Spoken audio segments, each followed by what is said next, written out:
Десятиклассница Маргарита Платицына впервые взяла в руки лук и стрелы, но сумела заработать для команды 25 очков. Это не так много, как хотелось бы, но в играх, даже военно-спортивных, главное все-таки участие. Очень сильно нервничаешь, когда в первый раз все потеет, ладошки, волнуешься. И когда тебе говорят, ты понимаешь, что это уже зачетный, ты должен не подвести команду.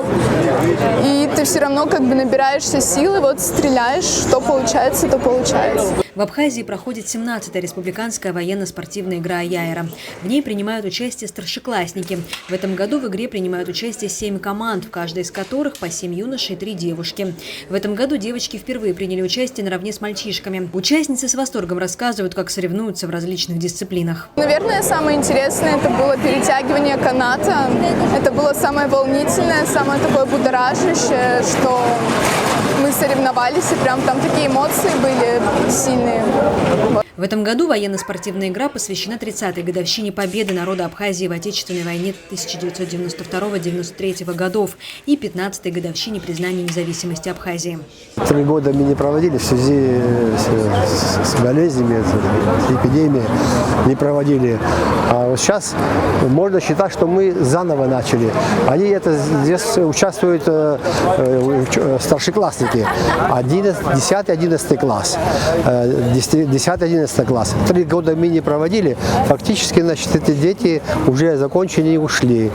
Заново мы начинаем.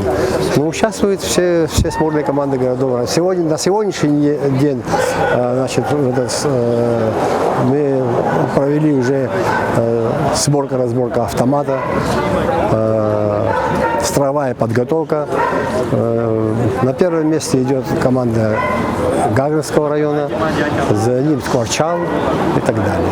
Стрельба из лука была включена в перечень дисциплин военно-спортивной игры для популяризации национальных видов боевых искусств. Сама стрельба из лука, для нас вообще это первый и второй раз мы участвуем в новом конкурсе.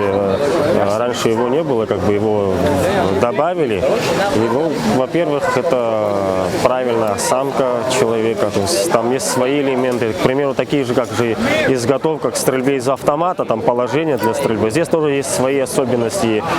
Тут, во-первых, еще и стрельба и на точность, стрельба и на меткость, то есть учащиеся, которые участвуют в конкурсе, получают навыки и умения по стрельбе из лука. По словам организаторов, военно-спортивная игра пользуется большой популярностью у школьников. Чтобы стать ее участником, необходимо было пройти жесткий отбор.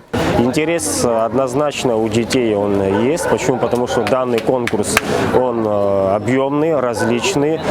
В данном конкурсе у нас 11 видов, и все дети с удовольствием участвуют и принимают участие, и соревнуются. Ребята по большей части не конкурируют, а дружат и искренне переживают друг за друга. Метко стрелять – это хорошо, но главная цель игр – научить подростков взаимовыручке и командной работе. Мария Котова, Абаза ТВ.